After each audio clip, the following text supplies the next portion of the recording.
안녕하세요 여러분, 도끼와 미국 주식 채널 온 것을 환영합니다. 오늘 여러분들께 소개시켜드리고 싶은 종목은 저희 구독자님께서 요청해주신 Marvell Technology Group이라는 회사가 되겠습니다.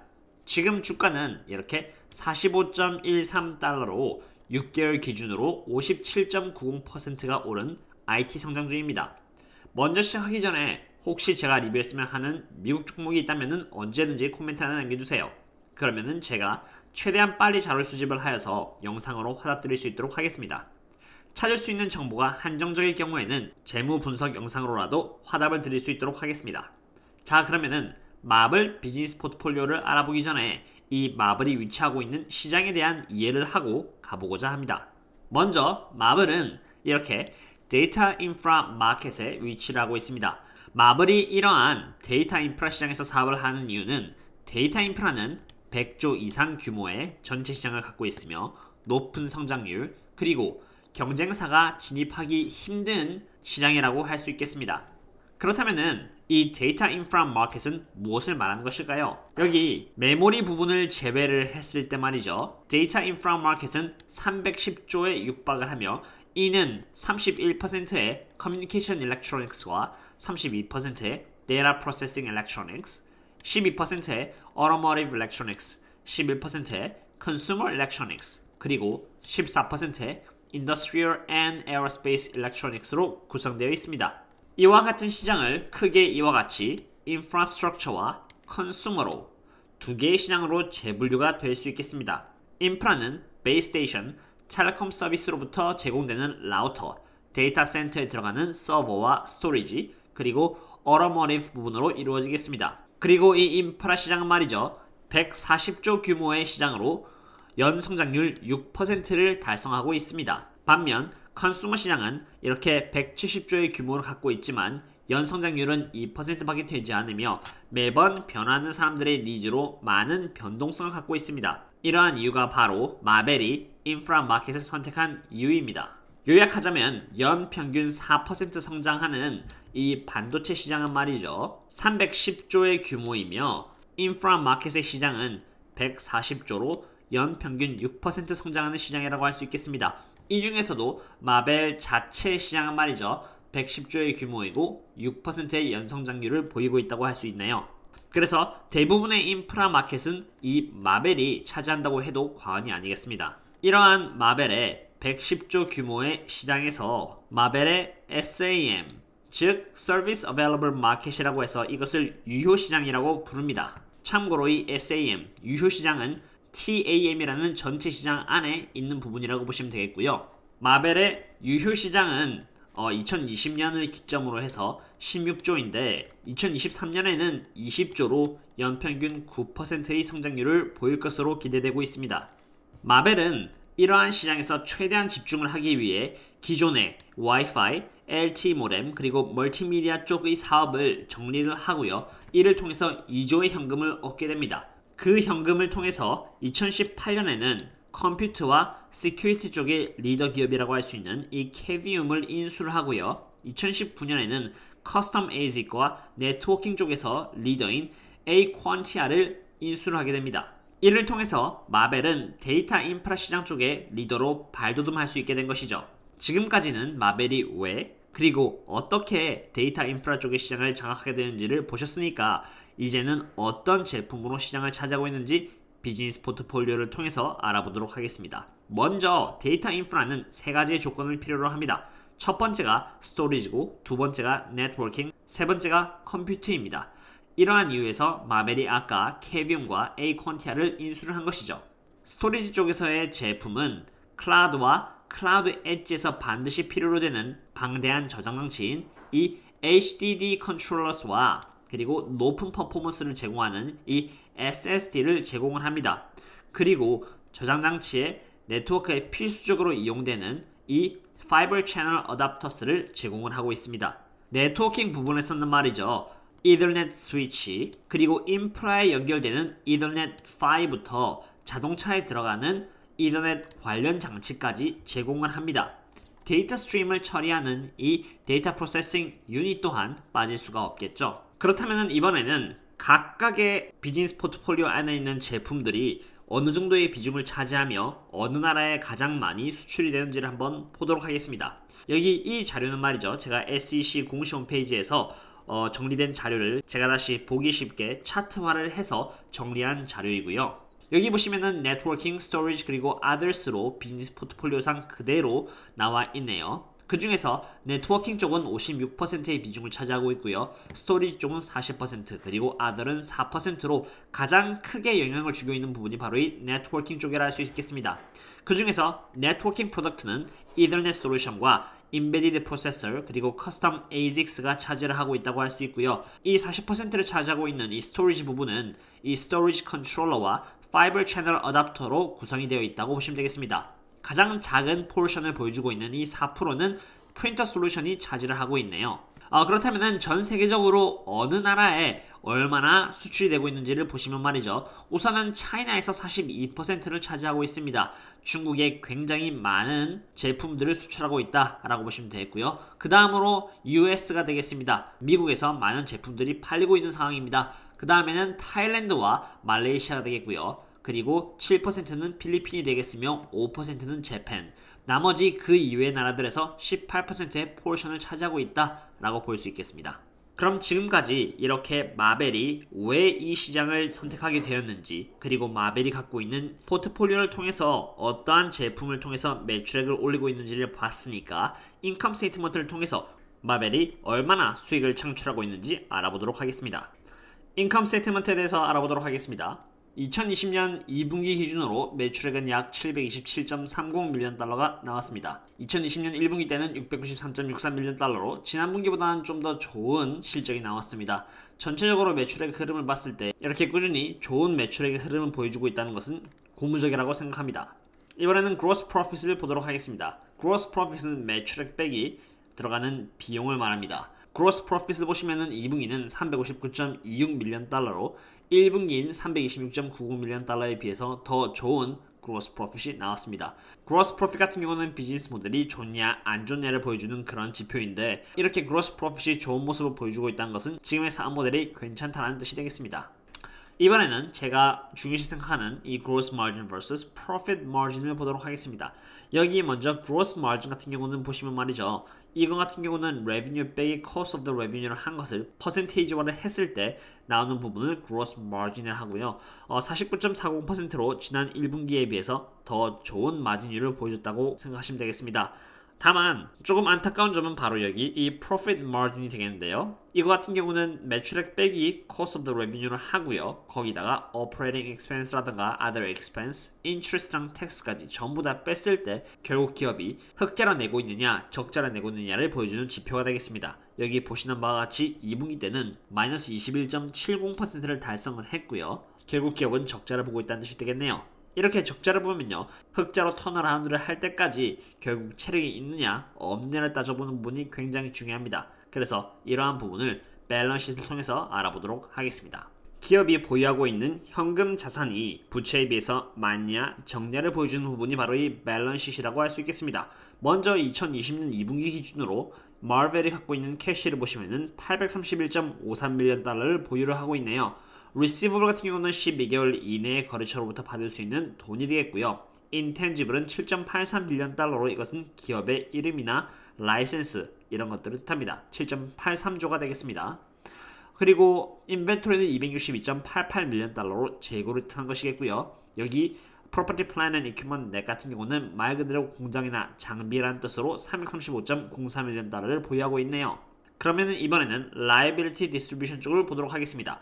먼저 이 Non-Current Debt를 보시면 992.44 밀리언 달러로 이거 같은 경우는 장기 부채를 뜻합니다. 장기적으로 10년, 20년, 30년에 걸쳐서 은행에다 갚아야 되는 부채를 뜻합니다.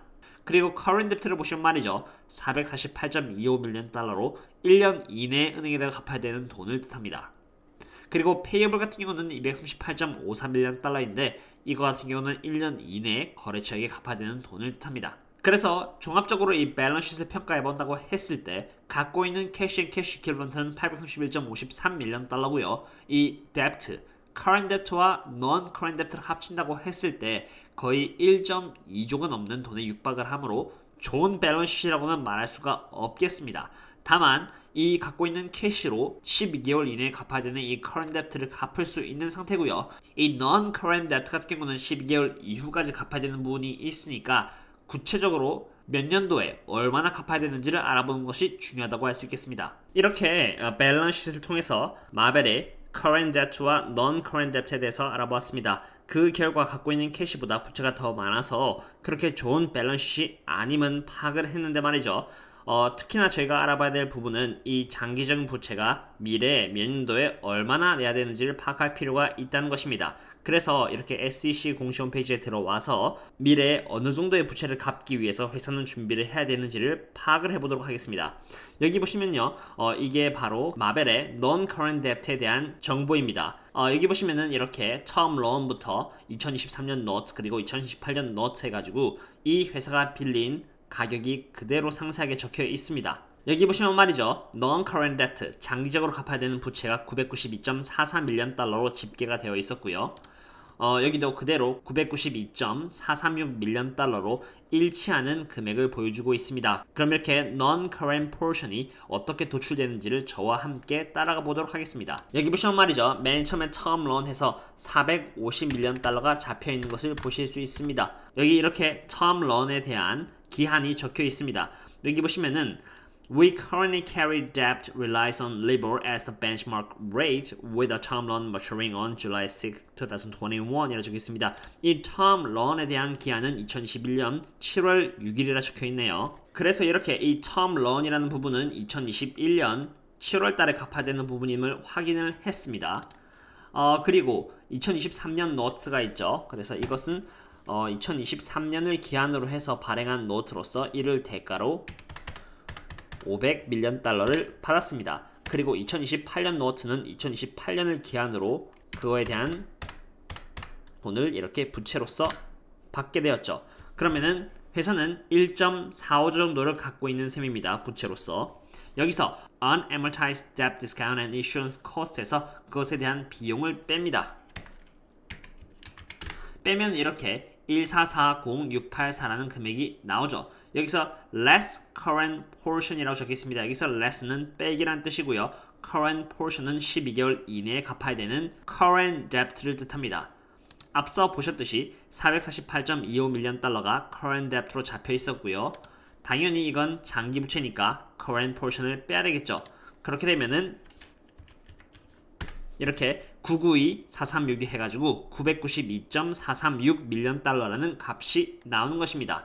그렇다면 투자자 입장에서 저희들이 봐야 되는 부분은 말이죠. 이러한 부채를 회사는 어떻게 마련해야 될 것인가 라는 부분이 되겠습니다. 이 450밀리언 달러 같은 경우는 여기 적혀 있네요. The company intends to repay the amount with the operating cash flow라고 적혀 있습니다. 영업활동을 통해서 생긴 돈을 여기 이 450밀리언 달러를 감대해 쓰겠다고 되어 있습니다. 그리고 2023년에는 500밀리언 달러치를 미리 준비해 놔야겠네요. 여기 이렇게 보이는 바와 같이 회사에서는 831.530밀리언 달러라는 캐시를 갖고 있습니다. 여기서 이 current portion 1년 안에 은행에다 갚아야 되는 돈이 448248이니까 383.282밀리언 달러라는 돈을 갖고 있는 상태고요. 2023년의 노트는 500밀리언 달러죠. 이렇게 약간의 마이너스가 발생을 합니다. 그렇지만 지금은 2020년이고요. 2021년, 2022년까지 이렇게 2023년에 갚아야 되는 그런 부채를 잘 모아둔다면 충분히 이 부채는 갚을 수 있을 것으로 판단이 되는 바입니다. 이것을 통해서 이 회사가 갖고 있는 밸런스시트는 그렇게 좋지 않은 상황이지만 여전히 감당할 수 있는 부채를 갖고 있다라고 판단을 할 수 있을 것 같습니다. 이번에는 마벨이 인피라는 회사를 인수한 것에 대해서 이야기를 해볼까 합니다. 여기 이 기사에 따르면 말이죠. Marvel nears still to acquire Infi for 10 billion bucks라고 적혀 있습니다. 실제로 마벨은 인피에게 10조의 돈을 주고요. 인피를 인수를 하게 되는데요. 그 중에서 60%는 이제 주식으로 내기로 했고요. 나머지는 캐시로 주기로 했다고 합니다. 우선 양사의 비전에 대해서 보시면 말이죠. 꽤나 비슷한 비전을 공유하고 있다고도 할 수 있겠습니다. 먼저 마벨을 보시면요. 반도체라는 시장 속에서 데이터를 빠르게 그리고 안정적으로 움직이고 저장하고 처리하고 확보하는 것을 목표로 하고 있다고 할 수 있겠습니다. 인피의 경우는 말이죠. 데이터 센터 내에서 또는 데이터 센터들끼리 큰 덩치의 데이터를 높은 품질과 그리고 안정성 있게 처리하는 것을 비전으로 두고 있습니다. 인피에 대해서 조금 더 알아보도록 하겠습니다. 인피는 말이죠. 지금까지 약 40%의 연평균 성장률을 보여주며 매우 가파르게 성장하는 회사입니다. 그도 그럴 것이 인피가 갖고 있는 기술은 클라우드, 5G 그리고 텔레콤 네트워크 쪽에서 매우 중요하기 때문입니다. 실제로 인피는 1100명의 직원들 중에서 85%의 인원이 엔지니어이며 868개에 달하는 특허를 보유하고 있습니다. 인피의 비즈니스 모델을 보시면은 데이터 인프라스트럭처에 필요로 되는 준비물인 이 컴퓨트, 네트워킹, 그리고 스토리지라는 분야를 갖고 있으며 이것은 정확하게 마벨의 비즈니스 모델과 일치한다고 할 수 있겠습니다. 그렇다면은 마벨이 인피를 인수를 했을 때 그것에 따라 나타나는 시너지 효과에 대해서 알아보도록 하겠습니다.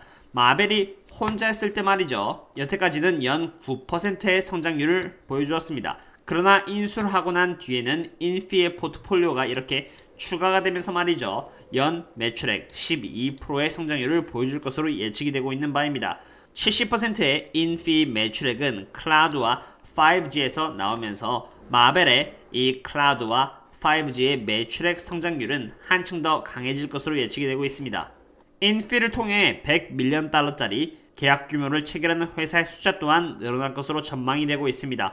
2021년까지만 해도 네트워킹 그리고 클라우드 쪽에서 3개의 고객으로부터 계약권을 보유를 하고 있으며 2022년과 2023년에는 같은 분야에서 4개의 고객으로 늘려질 것으로 예상이 되었지만 인피를 통해서 총 8개의 큰 기업들과 협업을 하게 되는 결과를 낳게 됩니다. 그리고 이 스케일이라는 경제적 규모가 커짐에 따라서 들어가는 비용은 나노 공정, 16나노 공정을 비롯해서 7, 5나노 공정에 쓰이는 제품까지 전부 다 비용이 적어질 것으로 예측이 되고 있습니다. 여기 슬라이드를 보시면은 5G 네트워크에 있어서 구체적으로 마벨과 인피가 어떻게 시너지 효과를 내는지를 볼 수 있습니다. 이 라디오 유닛에 들어가는 마벨 옥티온 퓨전이라는 데이터 프로세싱 유닛과 이 베이스밴드 유닛 안에 들어가는 2개의 이 데이터 프로세싱 유닛 옥타곤 퓨전과 TX2가 있죠. 그리고 마벨의 프레스테라라는 이더넷 스위치 사이에 이렇게 PM4가 들어감으로써 데이터의 움직임이 안정적으로 더 빨라질 수가 있는 것입니다. 그리고 그것은 여기 베이스밴드와 센트럴 유닛 사이에도 들어가서 같은 효과를 줄 수 있다고 합니다. 어떠셨나요 여러분? 오늘은 이렇게 마벨에 대해서 알아보았습니다. 마벨은 세미컨덕터의 데이터 인프라스트럭처 쪽에서 마켓 성장과 함께 수혜를 볼 수 있는 주식입니다. 인컴 스테이트먼트에서는 순이익이 적자를 보고 있는 상황이며 밸런스 상으로는 현금 대비 부채가 조금 더 많아 조금 안타까운 부분도 있지만 밝은 미래의 전망 그리고 인피의 인수를 통해서 마켓 성장과 함께 크게 성장할 것으로 예측되는 종목 중에 하나가 되겠습니다. 뿐만 아니라 공매도 비율은 2.72%밖에 안 된다는 점은 고무적인 것 같네요. 순이익이 흑자로 전환해주고 이 밸런스를 조금만 더 강화를 해준다면 앞으로 더 좋은 기업이 될 것이라고 개인적으로 생각이 듭니다. 오늘은 이렇게 분석을 끝마치겠으며 여러분들 좋은 주말이 되시기를 바라겠습니다. 그럼 다음에 또 뵙겠습니다. See you later.